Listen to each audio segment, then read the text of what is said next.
Obrigado, Deus, por essa noite. Te agradecemos pelo privilégio de vir a esse lugar que é uma casa de oração. Nós te pedimos que o Teu Espírito continue falando ao coração de cada um de nós. Te louvamos por essa noite e te agradecemos em nome de Jesus. Amém e amém. Você está muito feliz com Jesus? Eu estou muito feliz que você veio. Sinto por aqueles que não estão aqui e sinto a ausência de muitos irmãos hoje. Mas louvo muito a Deus por você estar aqui. E eu quero dizer que você não deu uma viagem perdida, porque Deus hoje tem algo para ministrar ao seu coração em nome de Jesus. Amém? Antes de você assentar, dê um sorriso para quem está do seu lado, porque aqui não é lugar de gente amargurada. Vamos lá. Pode tomar seu lugar. Glória a Deus. Hoje é o último dia do mês mais bonito que existe durante todo o ano. Janeiro é um mês abençoado, fevereiro é um mês bacana, apesar de pequeno. Mas novembro é o mês mais bonito que existe no ano. E está terminando o mês de novembro. E como fomos abençoados nesse mês. Começamos no primeiro culto uma série de mensagens cujo tema é multiplique o potencial que Deus te deu. E eu quero dizer que Deus colocou dentro de você algo muito poderoso. Deus colocou dentro de você dons, talentos, virtudes. Deus colocou, características que ninguém ou nenhuma outra pessoa tem. Ele depositou dentro de você. Agora, o que você faz com isso é uma responsabilidade completamente sua. E, infelizmente, a gente vê muitas pessoas transferindo para outros suas insatisfações, suas dores. Eu não dei certo por causa daquela pessoa. Não funcionou por causa daquilo. Mas isso não avançou por causa daquela situação. Nada pode impedir, parar, obstruir, o avanço, o crescimento, a multiplicação de quem compreendeu o que Deus fez na sua vida. Hoje eu compreendo com muita clareza o que Deus fez em mim, o que Deus está fazendo na minha vida e o que pode acontecer através de mim quando eu pegar aquilo que Ele colocou aqui dentro do Júnior e multiplicar isso. Quantas pessoas podem ser abençoadas? A primeira mensagem eu lembro que eu falei que você pode fazer duas coisas. Ou melhor, você pode fazer três coisas com aquilo que Deus colocou dentro de você. A primeira, você pode multiplicar isso e usar em favor do reino para que o reino cresça. A segunda, você pode multiplicar e usar em teu próprio benefício, para você crescer. Mas em terceiro lugar, você pode pegar e enterrar e esconder teu talento e levar lá para o Murundu aquilo tão precioso que Deus colocou dentro de você. Agora a escolha, a decisão não depende de ninguém. A decisão é tua. É igual senha de banco. É pessoal e intransferível. A gente não pode transferir. E a gente vive numa sociedade de transferência. Desde o início. Deus fala para Adão e Eva, olha, eu dei o jardim todo para vocês. Só não comam da árvore que está no meio do jardim. Porque se vocês comerem, vocês vão morrer. A Eva acorda mais cedo, bate um papo com a serpente. E eu sempre falo desse texto, e assim, todo mundo sabe do carinho, do amor que eu tenho pelos pets. Eu gosto tanto dos animaizinhos. Quando eu os vejo na internet. Na minha casa eu não tenho condição de criar. Eu não tenho tempo para limpar a sujeirinha dele. E eu fico imaginando, porque tem gente que conversa com bicho, não é assim? Quem conversa aqui? Eu estou falando para a igreja certa. Aí vai lá, acorda, oi meu amor, como você tá, neném? Você dormiu bem, neném? Ah, mamãe tá aqui. Oh meu Deus, esse negócio é difícil para minha cabeça. Agora, seu petzinho já te respondeu? Dormi bem. Que noite abençoada que eu tive. Se fizer, irmão, pode repreender o demônio. Porque é demônio. A Bíblia diz que a Eva, ela conversa com a serpente. Tem um diálogo. Opa! Que negócio é esse? Ela conversa, ela cai na conversa da serpente, ela come o fruto. Até então não acontece nada. Mas quando ela entrega para o esposo, para o marido, o cabeça, Adão come do fruto, os olhos de ambos se abrem, e eles olham e se veem nus. Caiu a ficha.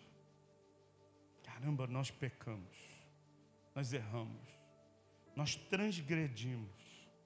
E aí na viração do dia, Deus ele chama, mas tem 3 atributos de Deus. Primeiro, ele é onipresente, ou seja, ele está em todos os lugares. Ele é onipotente, ele tem todo o poder. E o terceiro, ele é onisciente, ele sabe de todas as coisas. O salmista no Salmo 139, ele vai dizer: antes que a palavra me chegue à língua, tu, Senhor, já sabe de tudo. Agora, se Deus é onipresente, ele está em todos os lugares, ele é onisciente, ele sabe de tudo, antes que nem eu fale, ele já sabe, porque ele esquadrinha a minha mente e som do meu coração.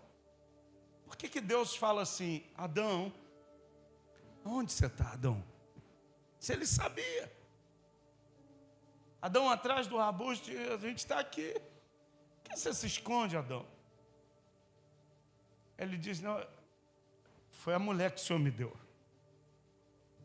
Aí a mulher transfere também. Não, a culpa não foi minha não, foi a serpente. A gente vive sempre repetindo as mesmas ações de lá do Éden. A gente vive transferindo. Escuta, eu entendo que quem multiplica são pessoas que assumem responsabilidade. São pessoas que tomam a direção e diz: eu fiz, eu vou fazer, eu estou no comando da situação.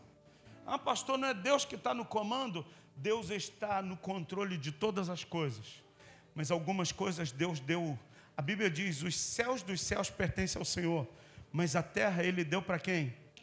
Para o Rafael, para o Cláudio, para o Marlon, para a Regina, para a Elisângela. Ele deu aos homens para que governe. E o que é se governar? É a gente multiplicar.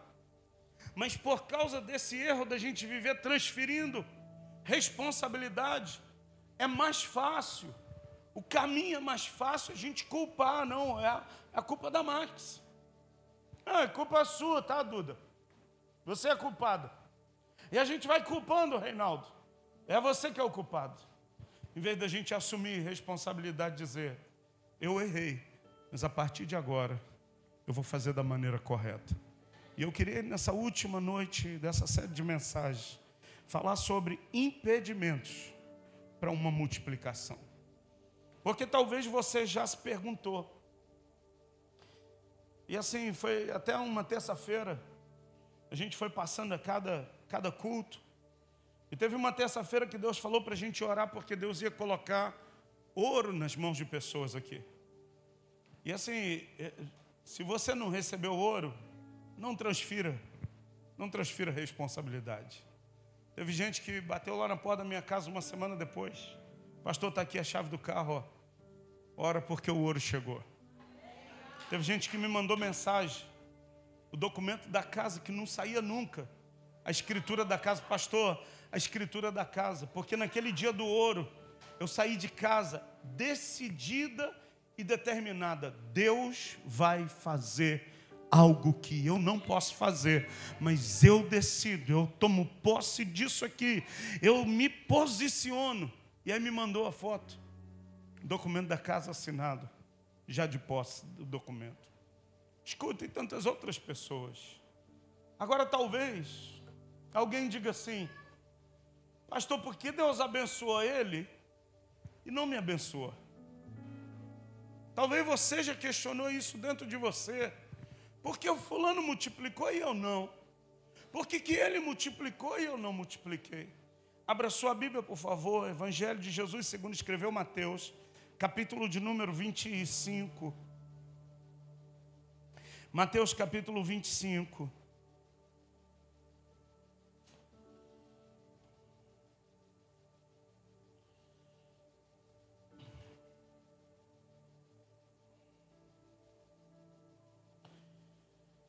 Versículo de número 14.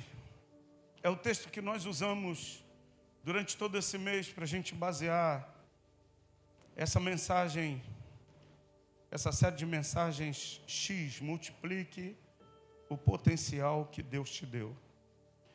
E eu faço votos de verdade. A gente vai encerrar a série de mensagens, mas as mensagens precisam ser carregadas todos os dias no seu coração. Lamentações capítulo 3, o autor do texto vai dizer: eu quero trazer à memória aquilo que pode me dar esperança.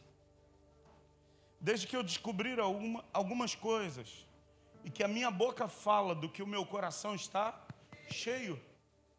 Irmão, tem algumas frases que não fazem parte do meu vocabulário. Tem alguns comportamentos que não fazem parte do meu cotidiano de vida. Porque eu não posso ter uma mensagem, um discurso e a minha prática de vida ser diferente daquilo que é o meu discurso. Então, se você vai sair daqui, sabe, amanhã a gente começa a última volta do ano, o mês de dezembro. Sabe, comece a aplicar tudo aquilo que você recebeu de Deus durante o mês de novembro e comece a declarar: eu vou viver uma multiplicação. Os talentos que Deus colocou na minha vida serão multiplicados. O ouro que Deus colocou nas minhas mãos, eu vou ver a manifestação, a materialização daquilo que no Espírito foi liberado. Eu vou ver aqui no reino físico aquilo que já foi liberado no mundo espiritual. Agora, se você não acredita que no mundo espiritual houve essa liberação do céu sobre a tua vida, você nunca vai ver acontecer aqui na terra. A Bíblia diz que aquele que duvida é semelhante à onda do mar. Sabe, bate, logo ela volta lá, recua. Sabe, assim é todo aquele que não crê. Mas eu estou falando para uma igreja que crê. Eu estou falando para uma igreja que está vivendo Hebreus capítulo 1. Ora, a fé é o firme fundamento das coisas que se esperam, convicção de fatos que se não veio. O verso de número 6 vai dizer: ora, sem a fé é impossível agradar a Deus, porque todo aquele que se aproxima de Deus precisa crer que Deus existe e que Ele recompensa quem busca. Você buscou a Deus durante todo esse mês? Se prepare para a recompensa que está chegando sobre a sua vida, em nome de Jesus. Pastor, por que o senhor fala sobre isso com tanta convicção? Porque é o que eu creio. Há muito tempo atrás eu ia procurar emprego e todo emprego que aparecia era para venda. Eu falei assim: caramba, Cristiane, tudo que aparece é sempre para vender. E eu detesto venda. Tanto é que se você me colocar responsável pela cantina da igreja, eu vou falir a cantina. A Cristiane já me removeu de tudo que envolve alguma coisa de valor, de dinheiro aqui na igreja. Exemplo, viagem para o Manaim, tira o Júnior da jogada. Porque eu vou botando as pessoas para dentro. Tem dinheiro? Não, entra aí, deixa eu pagar depois para você. Eu dou um jeito aqui.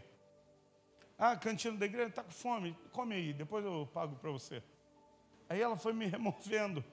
Porque eu vou falindo tudo, irmão. Eu não sirvo para essa coisa. E aí todo emprego que eu arrumava era para venda. E teve um emprego que fizeram um treinamento para venda. E aí me colocaram e falaram assim: vende isso aqui.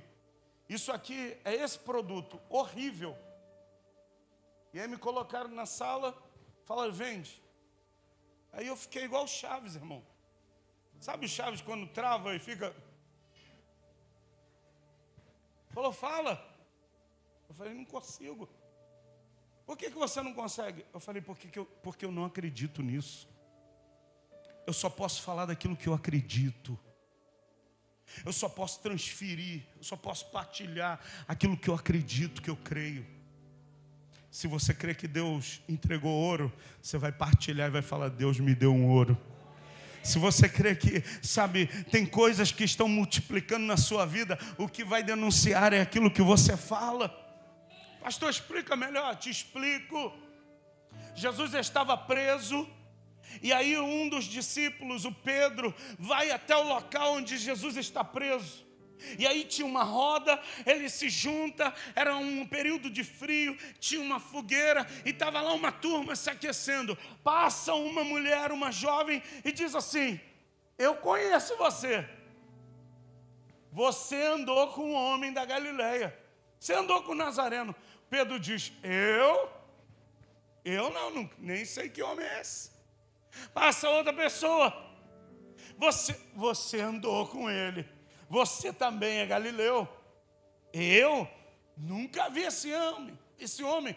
Pela terceira vez passa uma pessoa e diz, eu conheço você. Ele falou, eu? É porque a tua fala te denuncia. Aquilo que você crê denuncia quem você é. Se a tua fala é de dúvida, denuncia que você é incrédulo.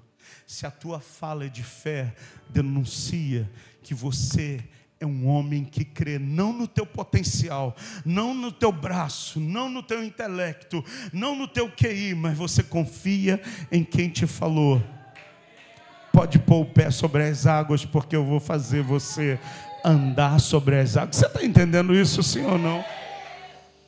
Versículo 14 do Evangelho de Jesus, segundo escreveu Mateus, capítulo de número 25, diz assim, pois será como um homem que, se ausentando do país, chamou seus servos e lhes confiou os seus bens. A um deu 5 talentos, a outro 2 e ao outro 1, cada um segundo a sua própria capacidade. Então partiu.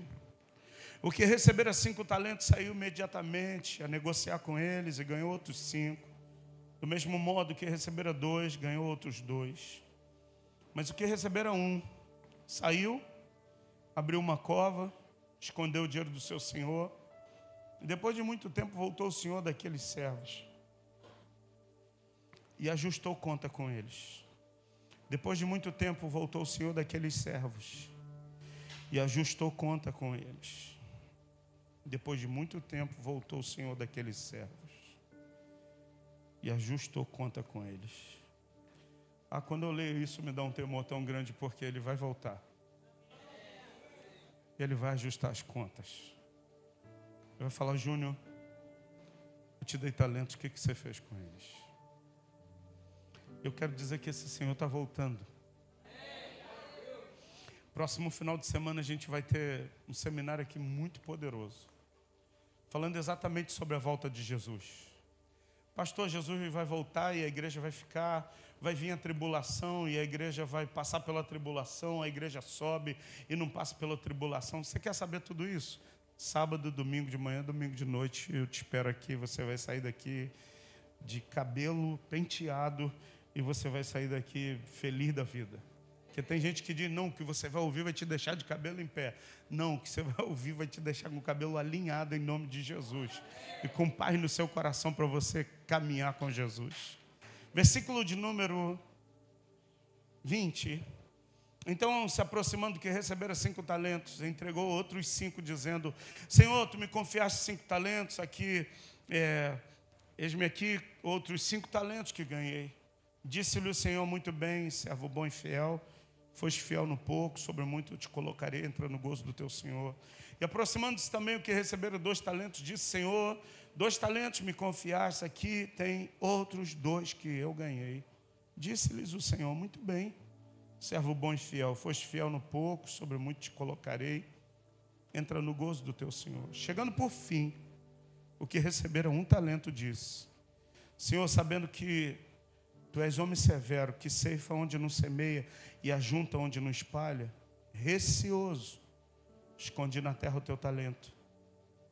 Aqui tens o que é teu. Respondeu-lhe, porém, o Senhor: servo mau e negligente. Você sabia que eu ceifo onde eu não semeei, ajunto aonde eu não espalhei? Cumpria, portanto, que entregasse o meu dinheiro aos banqueiros, e eu, ao voltar, receberia com juros o que é meu. Tirai-lhe, pois, o talento e dai ao que tem 10. Porque todo o que tens lhe será tirado. Porque a todo o que tem se lhe dará, e terá em abundância. Mas ao que não tem, até o que tem lhe será tirado. E o servo inútil lançai-o para fora nas trevas, e ali haverá choro e ranger de dentes. Eu quero falar sobre impedimentos, porque qual o impedimento da gente multiplicar? O que te impede de multiplicar o talento que Deus te deu? O que impede você, sabe, de você entrar em 2026 multiplicando aquilo que Deus confiou para você? Existem 2 fatores que te impedem, segundo esse texto, para você multiplicar aquilo que Deus te deu. O primeiro fator é a gente não conhecer o caráter do Senhor a quem nós servimos. E eu quero falar um pouquinho nessa noite sobre a gente não conhecer o Senhor. A pior coisa que tem é a gente servir a Deus sem conhecer a Deus. Servir a Deus sem saber quem Deus é para nós. Existem pessoas que elas estão dentro de um ambiente de fé como esse, mas elas nunca conheceram o Senhor. Um dia eu estava conversando com alguém e eu falei assim: eu acho que é um sintoma de alguém que nunca conheceu a Deus. A ausência de fé é sintoma de alguém que ainda não conhece a Deus. Porque se eu conheço a Deus, eu entrego a chave da minha casa para Ele. Eu entrego a chave do meu carro para Ele. Eu entrego a condução da minha vida para Ele. Eu vou para o carona, deito e durmo, porque lá eu vou descansar. Eu sou muito cismado com quando eu ando no carona de alguém. Eu não gosto de andar de moto. Eu acho que assim, eu não vou dizer nunca, porque pode acontecer algum imprevisto e alguma emergência eu ter que subir na garupa do Alexandre. Deus me livre, eu vou até fazer o sinal, ó. Deus me livre disso acontecer. Mas até para andar no banco do carona de alguém, eu tenho muita dificuldade. Porque assim, a vida é tão boa e eu ainda tenho que viver tanta coisa. Morrer num acidente de trânsito eu acho que é muito ruim. E assim, é raro eu entregar a condução do volante para alguém e dormir. É raro isso acontecer. Eu demorei alguns anos para um sujeito que tem aqui na igreja, eu confiar de dar o chave para ele e falar assim: dirige que eu vou deitar aqui e vou dormir. Porque ele às vezes me colocou em cada enrascada, irmão. E eu nem estou falando do Salim não, tá? Não é verdade, santo? Mas eu lembro que a gente foi fazer uma viagem, eu, ele e o Bill. Eu ia ministrar na nossa igreja sede em Manhuaçu. E a gente fez uma loucura, a gente saiu daqui de manhã, chegamos lá de tarde, tomamos um café e já fomos direto para o culto.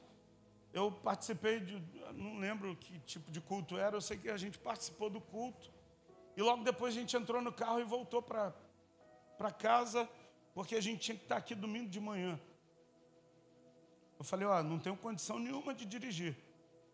Aí o nosso super-herói aqui do volante falou: deixa comigo, pastor. Eu entreguei a chave do carro. Falei: não vou nem para o carona. Era uns 3 só. Eu falei: eu estou muito cansado, eu vou lá para o banco de trás. Eu deitei. Irmão, apaguei, eu dormi. Eu só acordei porque a gente pegou muita chuva, quase que a viagem toda. Quase 7 horas de chuva. Só que teve uma hora que a chuva estava muito forte, parecia que eu estava num barco, balançando. Eu falei: meu Deus, o que está acontecendo? Levantei e falei: o que está acontecendo, Salim? Ele: pastor, está chovendo muito. Eu falei: não é melhor parar, não. Apaguei de novo. Porque eu confio nele dirigindo.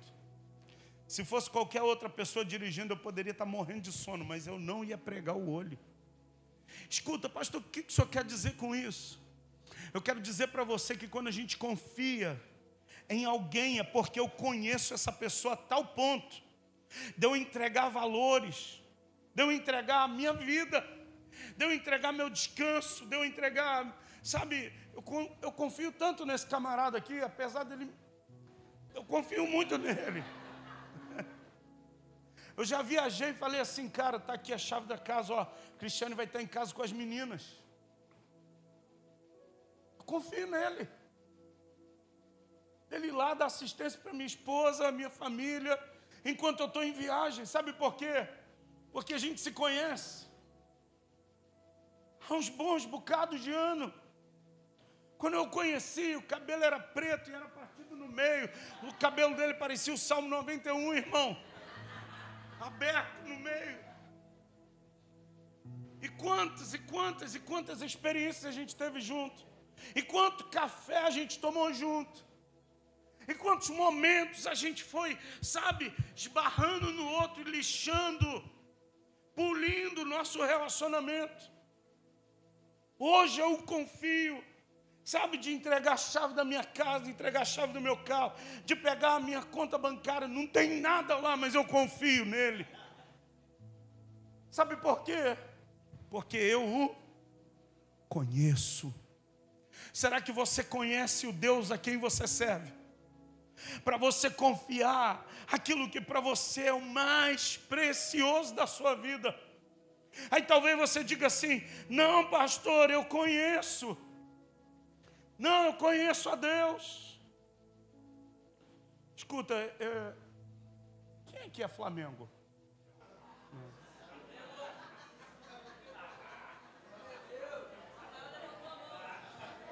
Não vou falar de futebol não. Os irmãos aí torcem para outro time, não vou falar de futebol. Não vou falar. Eu viria hoje com um presente que me deram ontem.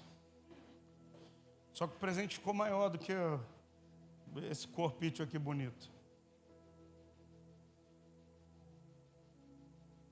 Você conhece o camisa 10 do Flamengo? Conhece? Você não conhece.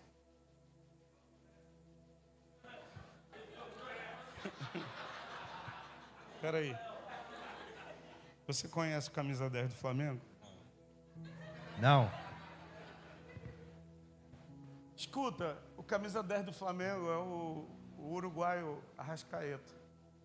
Nós achamos que conhecemos. A gente tem algumas informações dele, mas a gente não conhece o Arrascaeta. Eu sei que ele usa camisa 10, eu sei que ele é uruguaio, eu sei que ele é casado, que a esposa dele tem um filho. Pastor, o senhor conhece muito? Não conheço.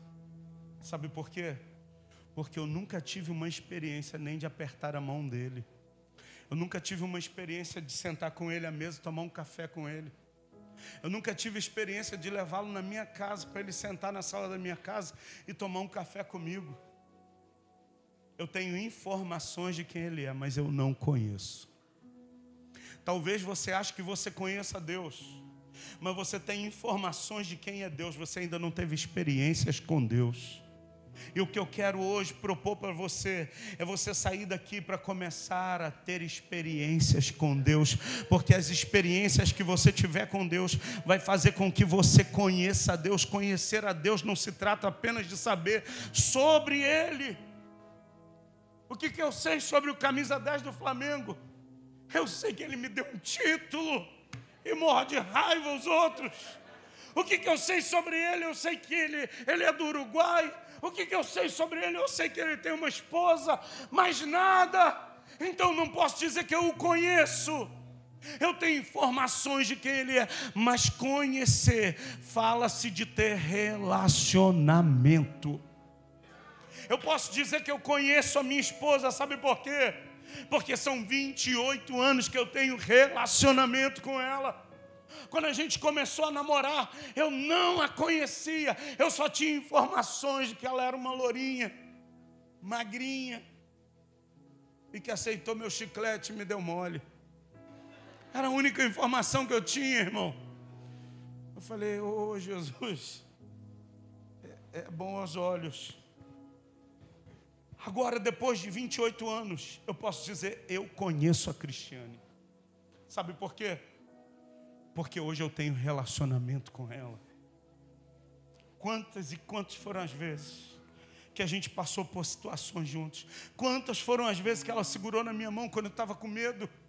Quantas foram as vezes que eu protegi ela quando ela estava se sentindo, sabe, desprotegida? Sabe por quê? Porque eu tenho relacionamento. E eu quero dizer para você, Deus quer ter relacionamento com você. Deus quer que você não apenas tenha informações sobre Ele, mas Deus quer que você sente com Ele na mesa todos os dias. Tem uma mesa que Ele preparou e Ele está convidando a mim e a você para sentar à mesa, porque Ele quer partir o pão e Ele quer dividir experiências com você. Você está entendendo isso hoje, querido? Abra a sua Bíblia no Evangelho de João, capítulo 17. João, capítulo 17, versículo de número 3, diz assim: a vida eterna é esta, que te conheçam a ti, o único Deus verdadeiro, e a Jesus Cristo, a quem enviaste. Você quer ter vida eterna? Você precisa conhecer quem é Deus. E você precisa conhecer quem é Jesus. Abra a sua Bíblia. 2 Coríntios, capítulo de número 3. Segunda carta que Paulo escreve à igreja em Corinto, capítulo de número 3, verso de número 18. E todos nós, com o rosto desvendado, contemplando como por espelho a glória do Senhor, somos transformados de glória em glória na sua própria imagem, como pelo Senhor o Espírito. Olhe para mim, à medida que a gente vai se relacionando com Deus, a glória dele vai transformando a nossa vida e nós passamos a não nos parecer mais conosco mesmo. Sabe por quê? Porque o relacionamento que eu tenho com Deus me faz a cada dia, Ângelo, me parecer mais com Jesus. O relacionamento que você tem com Deus vai te fazer a cada dia você se parecer mais com Jesus e menos com você mesmo. E a gente vê, sabe, pessoas estão anos e anos e anos dentro da igreja, dentro de um ambiente de glória, mas não conhecem quem é Jesus. E por não conhecer quem Deus é, quem Jesus é e o que Ele fez, elas nunca conseguem experimentar de uma transformação genuína. Não conseguem. Eu estava ouvindo uma pessoa, foi hoje pela manhã, a mensagem que você pregou, Cristiane, foi domingo passado. Sai do raso. Foi domingo? Estava falando com um irmão da igreja. Ele falou, pastor, não pude vir na quinta-feira no ensaio, porque eu comecei uma pós-graduação. Falei, cara, que bênção. Ele pastor, a palavra de domingo foi para a gente sair do raso e eu decidi que eu ia sair do raso. Falei, cara, que riqueza. Não é o fato de estar fazendo uma pós, é o fato daquilo que saiu daqui do altar, entrou na vida dele, mudou a mente dele. Sabe quanta informação está saindo daqui, quanta mensagem de Deus, quanta palavra de Deus está saindo daqui. Mas escuta, bate aqui, riscou, você perde tudo. Agora a mensagem desse altar não pode ser boa a nível de informação e conhecimento de você.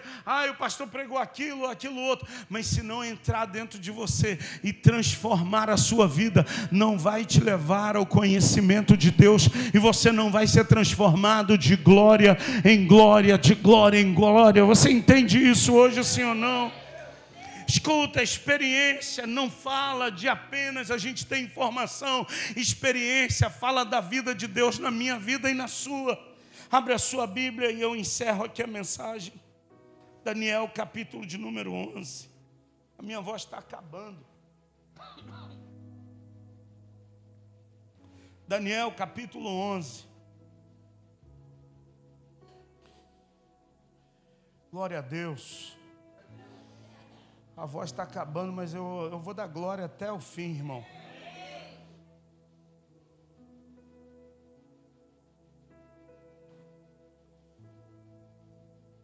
Aos violadores da aliança, ele com lisonjas perverterá, mas o povo que conhece o seu Deus se tornará forte e ativo. Olhe para mim. O texto está dizendo: os violadores da aliança, com palavras de lisonja, vai ser pervertido. Mas o povo que tem conhecimento de Deus vai se tornar cada dia mais forte e mais ativo. Nós não somos daqueles que violam a aliança, mas nós somos daqueles que perseveram na aliança, porque nós conhecemos o Deus da aliança. Nós não temos apenas informação desse Deus, mas nós conhecemos Ele. Primeiro motivo, porque muita gente está impedida de multiplicar, é porque não conhece o caráter do seu Senhor. E o segundo motivo é pela frase que esse homem vai usar. A Bíblia não vai citar o nome dele, só diz que a um dos servos ele recebe 5, outro 2 e outro 1. Esse homem que recebe 1 talento, ele diz: eu tive medo. O segundo fator que impede a gente de multiplicar é o nosso medo. E hoje pela manhã esse irmão falou comigo: pastor, eu decidi sair do raso. Foi a palavra dele. E eu decidi vencer os meus medos. Quantos medos você tem carregado e estão impedindo você de multiplicar o talento que Deus colocou na sua vida? Ah, pastor, eu tenho medo de fracassar. Eu tenho medo de não dar certo. Eu tenho medo de começar e parar. Eu tenho medo de abrir a porta e fechar ela. Eu tenho medo de começar a faculdade e não ir até o fim. Eu tenho medo de casar e descasar. A pastora falou que tem um monte de jovem aí se namorando e outros querendo se namorar. Aí eu tenho medo. Ela falou aqui do vestido de casamento dela. Quando o pai dela me apertou, falou assim: ó, dou 6 meses para esse casamento sair. Se não sair, acaba com esse namorico. Falei: ah, não pode. Ah, não pode botar desafio diante de mim, que eu sou valente demais. Mas me deu um medo tão grande, porque ela tinha comida em casa, e eu não sabia se eu ia conseguir dar de comer para essa moça. Eu fiquei com medo, João, e fiquei com muito medo, mas eu venci meu medo. Por isso que eu estou casado com essa moça 28, 24 anos, 28 que a gente está junto. E se eu tivesse medo, o pai dela com certeza estava só esperando uma oportunidade para me bicar. E tinha uma tão grande nuvem de testemunha que estava sobrevoando, irmão, para querer roubar a minha bênção. Mas eu falei: não, eu vou vencer meu medo, eu vou casar com essa moça, eu vou dar uma chance para ela, eu vou fazer ela feliz. Escuta, talvez você esteja me ouvindo e você esteja perdendo tantas e tantas oportunidades de Deus na sua vida. Primeiro, porque você não conhece o seu Deus. Segundo lugar, porque o teu medo tem te paralisado. O teu medo tem feito você travar.